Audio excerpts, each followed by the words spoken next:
Hello, good afternoon, viewers, and welcome to another exciting moment on CAC Television. Today is another beautiful day, and I'm glad to announce the program we're about starting. It's actually something outside what we've been doing in the past, and that had to do with governance. And when we talk about governance, we had to look into politics. And under that, we are looking at a caption that we call Church and Politics Today. To help me do justice to that, I'm not alone in the studio. I have a very notable speaker, a social analyst.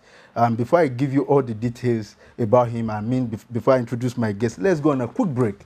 And when we get back, I will do the full introduction of my guest, and you enjoy the program with me.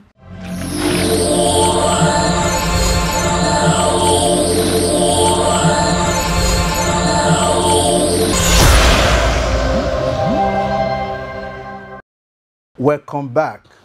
Like I was saying, our guest today is a very patriotic fellow. He is the executive director for Center for Rights and Grassroots Initiative. He's also the project manager at Media Assembly. That's one of a social analyst. Also, is Mr. Nelson Ekujumi. Good to have you on the program, bro. Thank you. It's a pleasure being with you. It's been an age, and having you here is more of a blessing to me and even to our audience at home. Yeah, I'm humbled to be in your studio. Okay. And greetings to our viewers. Yeah. So today we'll be looking at church and politics. Today, I want us to strike a balance between the church and the politics at hand. And if I may ask, I want you to tell us, where is the place or the position of the church in the politics of Nigeria? Well, thank you very much. If you recollect, or if we remember, when we were growing up, we used to be told that politics is a dirty game. And as we grew older, we found that statement very distasteful, in the sense that if you say politics is a dirty game, then who makes it neat, or who tidies it up? And for me, I think the time has come for the Christian community to be actively involved in the politics of this country. Because whether we like it or not, people who are church members, people who are Christians, people who go to church, are people that are citizens of Nigeria. And be that as it may, it is imperative on the church to be interested in not only in the spiritual well-being of the members, but as well as the physical well-being of the members. You and I know for sure that unless a family is, economically viable, it might be difficult for there to be unity. It might be difficult for there to be peace in the land. It might be difficult for there to be progress. That is why the church must make it as a point of priority to always encourage its members, to go and exhibit those virtues, those teachings that our Lord Jesus Christ taught us in the governing of the affairs of men. Because there's this adage, or there's this saying that all it requires for evil to thrive over good is for good men to keep quiet. So if we believe that, we are being taught how to be good, we are being taught to do the right thing in church, and we find a situation whereby our country is not where it's supposed to be, whereby we see our country, we look at our children, we look at the state of affairs of our country, it becomes imperative on us that, look, if some people are out there, messing up things, then it is our responsibility as Christians to also go in there and say, look, this is not how it's supposed to be. Because if the physical well-being of the people is not well taken care of, in a way or majorly, it will affect their spiritual well-being. You can imagine a family in which the husband has no job. Most of the time, you will find out that it will be only the wife and the children that will be coming to church. But when you have a society that, there's good governance, where people can go to bed with their eyes closed, where people are assured of their 3 square meal a day, then you will find the unity in the family. Because I'm sure the role of the church is to preserve the family as one. Yeah. But when there's economic disarray in any society, the unity of the family will be very, very threatened. And I'm sure that the church will not be interested in having a divided family, which in effect means a divided society. Wow. From our own hand here, from CAC perspective now, we pray a lot, lots of spirituality, lots of evangelism, trying to pray against demons. Yes. When we rate governance, we are more of spiritual, thinking that except we pray, things might not get better. But the likes of China, developing countries, when I look at them, the developed countries, when I look at them, sorry, that how come these people are, making waves, and a praying nation like Nigeria is behind? Is it that the church is not participating in politics, or we are at disadvantage in terms of producing leaders who are godly and accountable? Yes, the church is not participating enough. Don't also forget that in the Bible, Jesus said that prayer without work It's dead.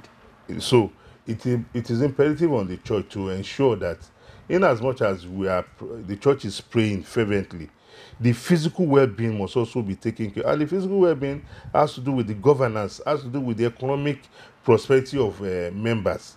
If, there's this Yoruba adage also, permit me to say it, that ebi kì í wọnú, kọ́rọ̀ mi wọ̀, meaning that somebody who is hungry will not listen to any other thing but self-preservation to keep him alive. So if we are preaching the spirituality, the physical well-being has to do with the governance, has to do with the politics, has to do with us transferring those virtues, those values that we are being taught in church, to live a godly life, to be truthful to one another, like the 10 Commandments. If we transfer it to the larger society, the society will be better for it, because the church is just a microscope of the larger society, even though the church is only for a particular set of people. Now I'm talking about the Christian folk. Okay. But the larger society embodies other religious faith and, even atheists.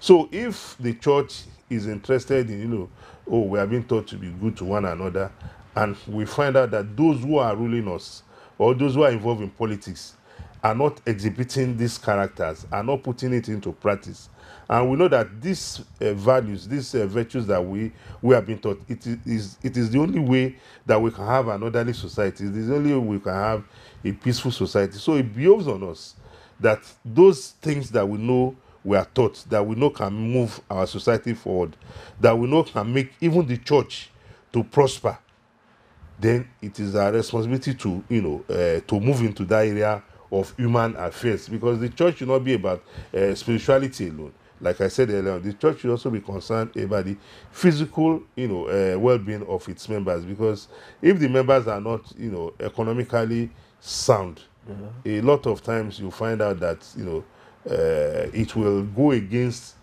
those things that the church preaches in favor of.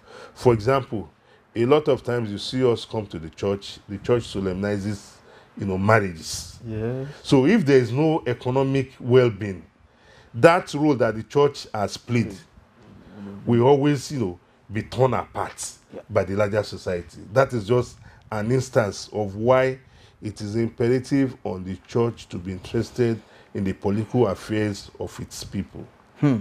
Well, from your first point, you said politics is evil.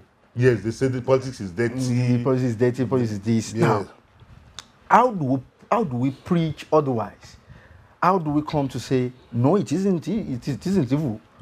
Yes, it is. It is not only by preaching. It is by taking the step of faith. That the church will encourage members to join political parties, and if you get there, if you get into those, because the church must not be in favor of one political party, since the church is made up of a conglomeration of people. And you and I know very well, like we always say, that variety is the spice of life. Members of the church who can be in party A, they can be in party B, they can be in party C. It is not left for the church to tell its members that go into these parties, like Jesus said, go into the world and preach the gospel. It is not the responsibility of the church to tell its members, go into these parties and preach the gospel. Go and convert those that are yet to give their life to Christ, such that Christly conduct will pervade our political atmosphere. So that is the responsibility the church should, take up now. It is not enough for us to just sit down in the church or in our homes and be preaching and be praying.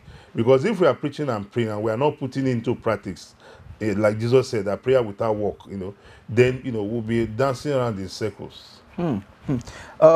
That's a very beautiful one, sir. Let's take a quick break again, and then we'll come back to the point he just made.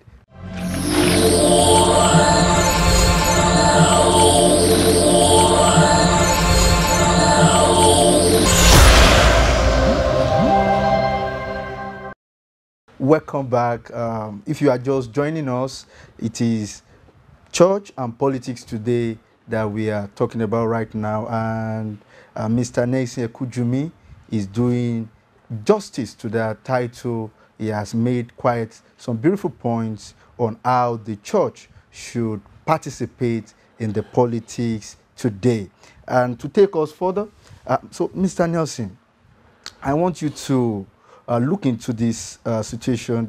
The narrative of Edo State coming election is overwhelming, and we have a pastor here, contesting against incumbent governor. How do you think, what are your hopes, what are your predictions as per who is winning? Well, the situation in Edo, it's not too palatable, if you ask me. Okay. Because if you monitor events from Edo, you recognize that the candidates, just like it has been in our culture, rather than propagating their manifesto, that look, if office in the first 1 month, in the first 30 days, in the first 100 days, this is what I will do. Within XY time, this is what I will do for the people. Because governance is about solving human's problem, ameliorating the human condition. But unfortunately, we have a situation whereby all the candidates, what they have been doing is throwing mud at one another. And in that way, they are not helping, the electorate. So the church should take it as a responsibility, because I'm sure the candidates are going to approach the churches for its blessings. It's not the role of the church to redirect the narrative, to redirect, the psyche of the politicians, that look, this is not what you are supposed to be doing. Go out there, tell us what you want to do, how you want to make life meaningful for the average citizen of Edo. How are you going to provide jobs? Are you going to provide security? Are you going to provide the basic infrastructures that will make life meaningful for the average resident or indigene of Edo?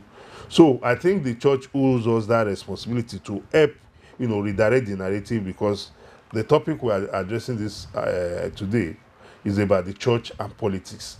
So it is not only for the church to pray. The church can set the agenda that no, this is not how the society should run. This is how we want the society to go. Because if there's disorderliness in Edo today, the church will be affected. Yeah. If there's crisis in Edo, the church will be affected. That's why the role of the church is very, very paramount in politics. So for Edo, one only hopes that the politicians would, redirect their focus from abusing one another and tell the people of Edo that this is what I want to do for you, people of Edo. This is my manifesto for the next 4 years. This is where I'm going to take Edo to. This is where I've met Edo. I've met Edo at maybe 10%. Within the next 4 years, I'm going to take Edo to 40% or even 30%, in basic areas of human engagement. For me, I don't want to predict who will win the election, because one, I'm not conversant with the current political temperature in Edo. What I've read from the media is that, is what I've just said, that the gladiators are busy one another rather than focusing on telling the people what they want to do. But I just want to admonish all the stakeholders, because now the responsibility is not only on the politicians alone. The church also has a role to play, to admonish all the stakeholders, to play by the rules, to ensure that before, during, and after the election, that peace reigns. It is only when there is peace that we can talk of, progress. It is only when there is peace that we can talk of development. It is only when there is peace we can talk of delivering on the ideals of governance.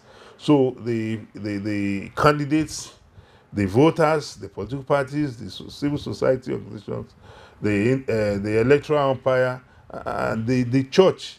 When I'm talking about the church, I've taken all the religious bodies, into perspective, that they should, admonish all the stakeholders to keep the peace and ensure that they focus more on what they want to do within the next 4 years, whoever gets into the government's office. Wow, that's quite deep. Okay, let's bring it into the season we have globally. COVID-19 has done us all the woes we can imagine. The church is locked, the church has been opened, the church has limits, there are preventions and cautions and what have you. Now, election is coming in Edo. Yeah. What would you say should be our preparedness? Or how do you think we are supposed to manage the situation, containing the election and not spreading the virus?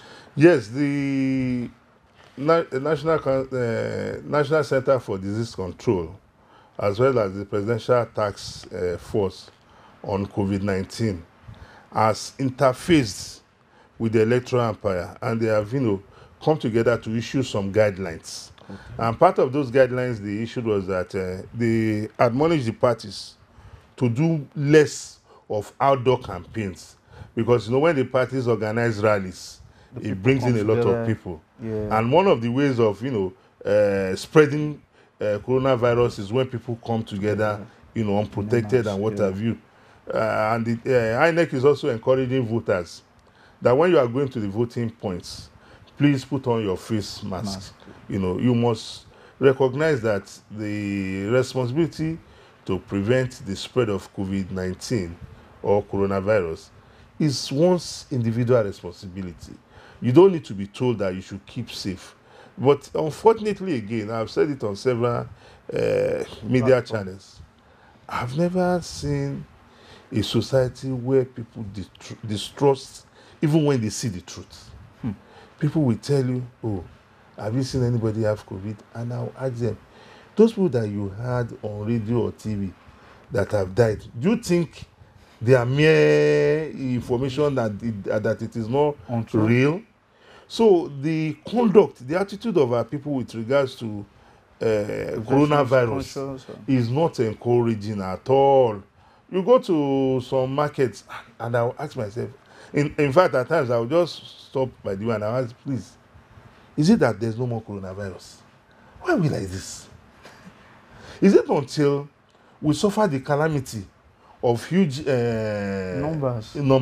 Is that what we are waiting for to convince us, when we hear every day the relevant agencies of state roll out statistics of people who have died, of people who have recovered? It's like we are not taking it serious. And I just hope the election will not be an avenue for us to upscale the curve instead of flattening it, that like we have been preaching. So I expect that the elections, that the people will recognize that, look, COVID-19 is real, that they have to stay safe, because if you contract COVID-19, it takes some days to manifest. Yes. And unfortunately, if you are a man with wife and children, the first casualty that will contract it from you are definitely going to be your family members. Yes. You recognize that in most cases, when a report comes out that Mr. X has tested positive for COVID, The next advice that the medical authorities give is that let your wife go and isolate and your other family members. So Yes. we should not, because of our own irresponsibility, put the lives of other members of our family as well as the larger society at risk. So it is important for us to also use this medium to encourage the electoral umpire that they should ensure that on the day of election, there are alcohol-based hand sanitizers at the polling stations, such that immediately you want to put your hand on the e-card reader, don't forget you are going to use your thumb, that there's the hand sanitizer to clean your hand. And then You check, carry out your exercise. yes, so I think we hold that responsibility to encourage the electoral umpire to ensure that all those material, the COVID-19 protocols, is fully observed at the polling stations. Wow. I'm really enjoying the part of this COVID in our discussion. Take, for instance, the area of the first-class citizens that has died on the course of this virus. What's your take on their death? Are we going to, because if you check it out, these are people who can afford any medical bills. They can afford the best of, treatments. But despite all of that, and we have people moving in mass. Well, one of the greatest casualty of our society is that we live in a society where we don't have data, where we work by conjuring figures, where we work by probability. Because this COVID-19 we are talking about, why we have had reports of deaths of high-profile citizens, is because of their status. A lot of people who are not of their class are dying daily that it is not reported. Because, when, it happens in any society, it is only when the high and mighty are toys that the information filters out. But when it's Mr. or Mrs. Nobody, nobody gives a damn. Yeah. So I think we must make it very clear that, look, COVID-19 is real. Just recently, a senator died. Yes. Who represented the Jebu East Senatorial Zone in the 8th Assembly. And he was admitted to a medical facility in which we were told, I don't know if it's true, because I've never been a patient there, that, for COVID-19, the cost, the deposit for admission is 50 million naira. And you and I know very well that a lot of us, even when you say we should pay 5,000 naira, it's a big problem. So I think we should not put our lives at risk. It is not that COVID-19 is a death sentence. Yes. But, we must ensure, like we always say, that prevention is better than cure. In addition to that, I think treatment is cheaper than burial. Very true. Very true. So thank you for that. Thank you for that. So now you have advised, you have counseled, and you have made some points on, with respect to COVID-19, on the how we are supposed to move in a time like this and stop the virus, and how the Edo State people should prepare ahead and follow the guidelines as recommended by the officials. Now, presently we are under a democratic government, and if I may ask, you see, where is Nigeria politics heading to? What's our future? Well, I'm an optimist. I believe our future is very, very bright, because I was born and brought up in this society. And by the grace of the Almighty today, I'm a parent. And it is my dream that my children should outlive me and live a better life. Unfortunately, many a time I look at the situation in our country. The society, some of us, inherited from our parents, was an orderly society. Was a society that valued, ethical conduct. Was a society in which it was the Omoluabi ethos that pervaded our relationship. But today, we live in a society like the former chief of army staff, late Lieutenant Ibrahim, when he was being pulled out in 1994, Okay. the former chief of army staff, he said, to use his word, to paraphrase his word, he said the army under former dictator Ibrahim Badamasi Babangida became an army of anything is possible. So our society today has become a society where anything goes. You have a society in those days, like I was also on a radio program, and I told somebody that look, it was the same society that the social control within us will deter you before allowing the official instrument of the law apprehend you. How do I mean by this? I attended primary and secondary school, and I recognize that in our days, just some 10, 15, 20 years ago, we can't say it's been maybe 1960. I didn't attend school in the 1960s. I attended schools in the 1980s, and it's very close there. Whereby if a student cheats in an examination, or before the school authorities meet out the necessary point, we, his classmates, we ostracize him. So the fear of being ostracized by your peers, the fear of being called names, will make you run away from anything wrong. Because we'll tell you that, what are you using your head to think? You have come to school to learn. But we live in a society today whereby we, as parents, shamefully of us, because a lot of times we go out there, we abuse we castigate our leaders. Shamefully of us, we go to the examination hall with our children, encouraging teachers to help us cheat so that our children excel in exam. We have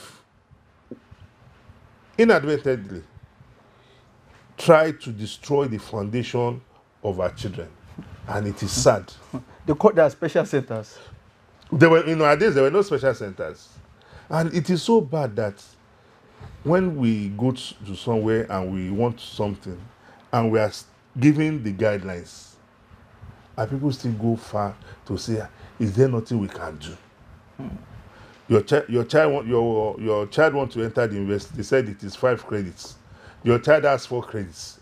Definitely, you should know your child is not qualified. You'll be looking for ways to cut corners so that the child can go in there and start the course even without meeting the basic requirements, which means we're encouraging the violation of the law. And unfortunately, when such child comes out of school, they are the ones that that rob institutions. Even in the school, they are the ones that become cultists. In our days, when anybody comes into ill-gotten wealth, wealth that is not merited, the first thing society does is that society runs away from you. That which job are you doing? How did you buy this car? Where did you get the money? But today, is a boy who is in year 2 or year 3 in the university will buy a car and the parents will be celebrating. That's the boy that should be giving, feeding allowance. We are not bothered to say, how come? How did you arrive at? How do you arrive at? Which company are you working?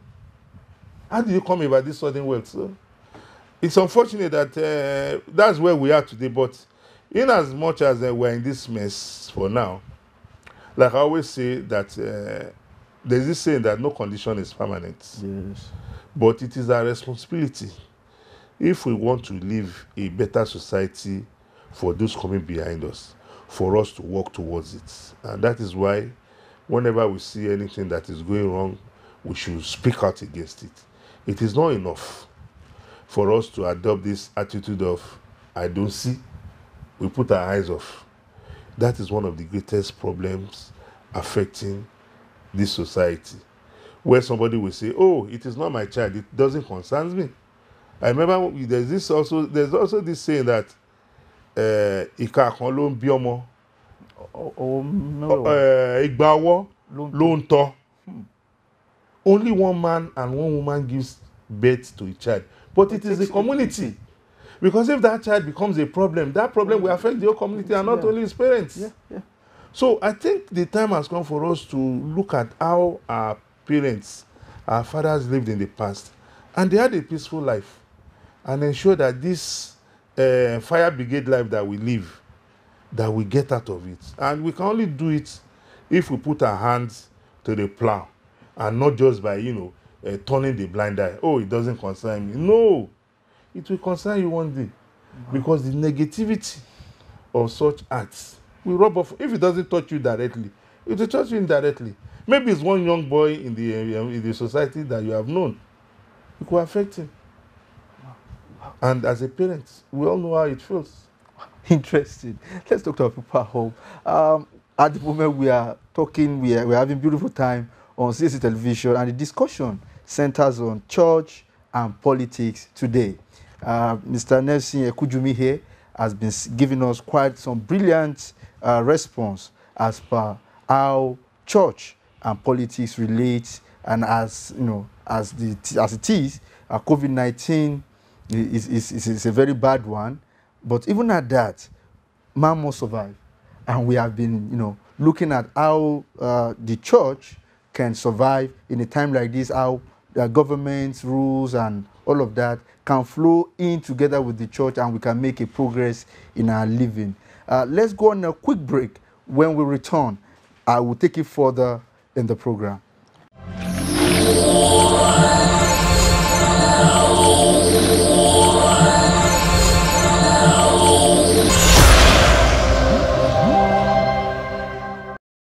Welcome back. We are still here live on CSC television, and the discussion is still church and politics today. Myself with Mr. Nelson Ekujumi.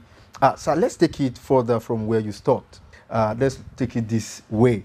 If the church today makes you the president of Nigeria, what would you do that will affect the church as a body? To take you, I want you to really pour your mind on this note. Take, for instance, during this COVID-19, the church was shut.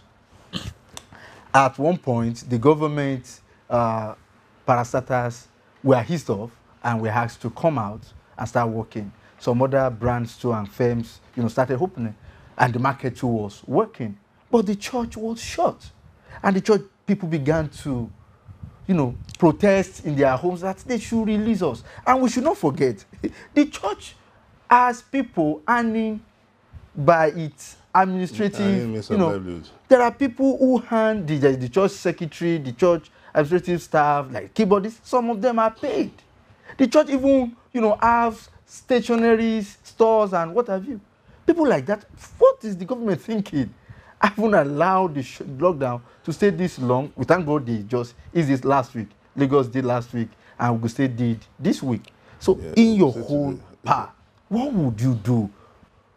Yes, as a Nigerian and as somebody who has been in the socio-political environment, studying issues and analyzing it, I think the major thing, the first thing I want to do, which I also did when this government came in, I gave my own idea of how to move the country forward, is to look at the social re-engineering of the society. And for me, the major thing I'll be more concerned is with ethical values. Okay. Because once we get that right, then we can, have a good takeoff. The consciousness, the conscience of a lot of our people is dead. We live in this society today in a way that you can't differentiate between man, who is a higher animal, and other low animals. I'll give you an example. You get to a road. It happens every day. You ask yourself, is it that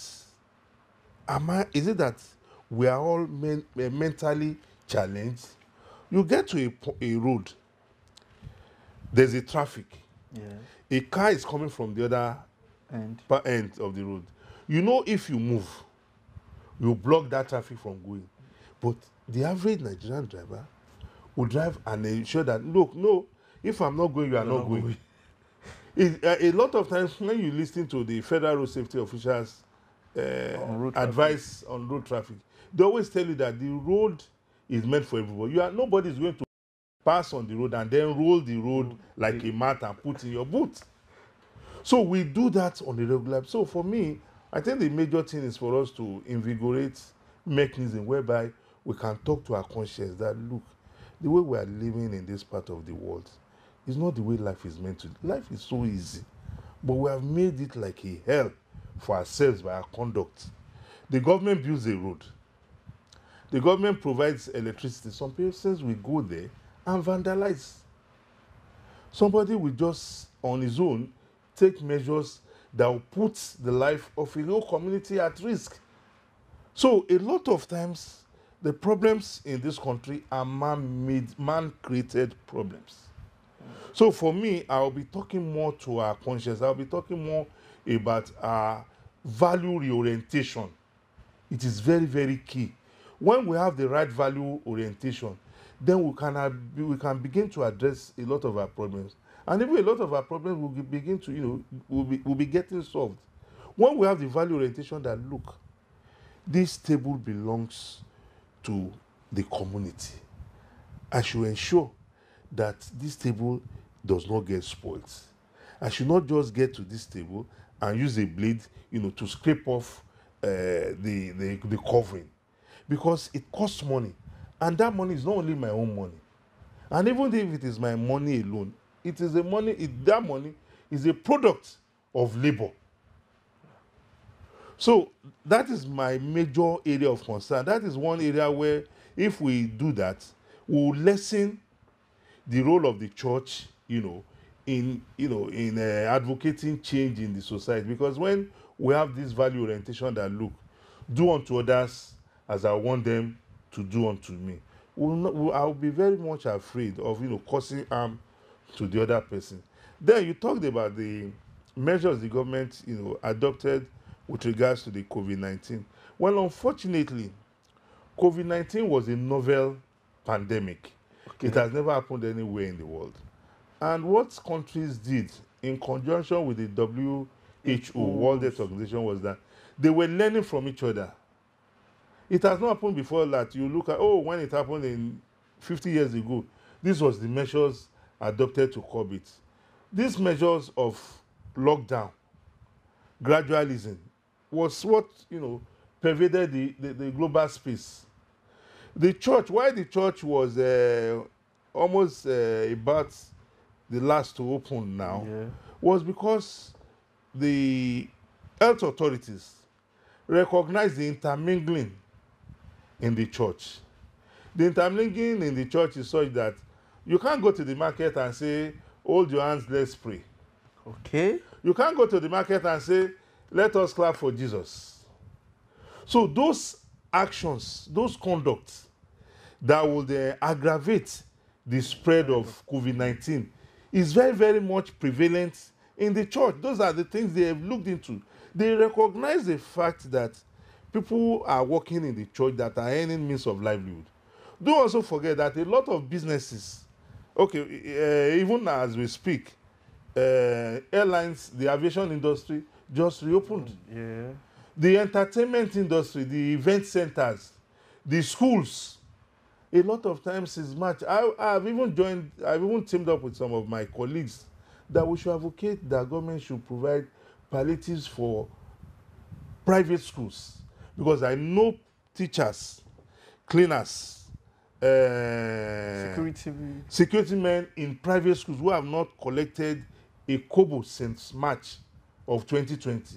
And these are men and women who have families. A lot of times, some of our friends, they will send you a message, please, whatever you have, there's nothing for us to eat at home. That is a reality. Because unlike the government schools that, the government is paying salaries as maybe monthly or as at when due, the private schools, it is when they resume that they will get paid. And that is why a lot of the teachers now, at the latter stage of this COVID-19, have adopted the means of, home lessons, because they don't want to die of hunger. So it is not only the church that has been affected. Every facet of our life has suffered one mishap or the other as a result of COVID-19. We just pray and hope we'll be able to get over it by, ensuring. Because like I said, it is not only by prayer. You must walk the talk. You must walk the prayer. By ensuring that, look, when I was coming into these premises, there was a thermometer that was, used on me to ascertain my temperature. I was given a hand sanitizer. And even in my car, I have a hand sanitizer I use every now and then.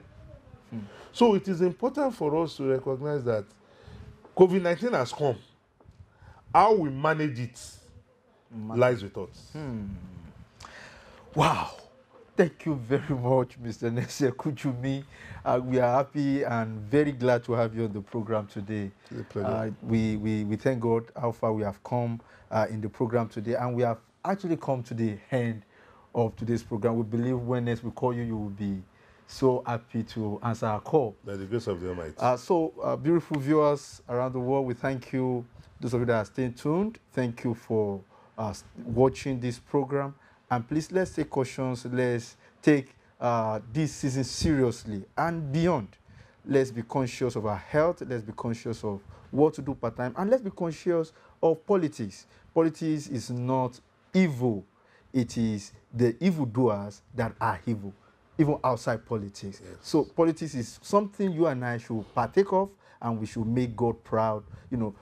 We should, the likes of Solomon fall under politicians. Yes, David, yeah. they were politicians. These are people we want to be like. Yes. So if we say politics is evil, we are saying Solomon, David, and the rest. and the Even rest our of Lord them. Jesus Christ was Even our Lord Jesus Christ, Yes. was a king. They call him the King of Jews. So there were people who rally around him at Bethlehem and trying to say at Jerusalem and trying to celebrate him. Yes. So we thank God that you have enjoyed every part of this program. And next time we'll bring you more on the church and politics today. I'm Dapo Olorunto, and bye-bye for now.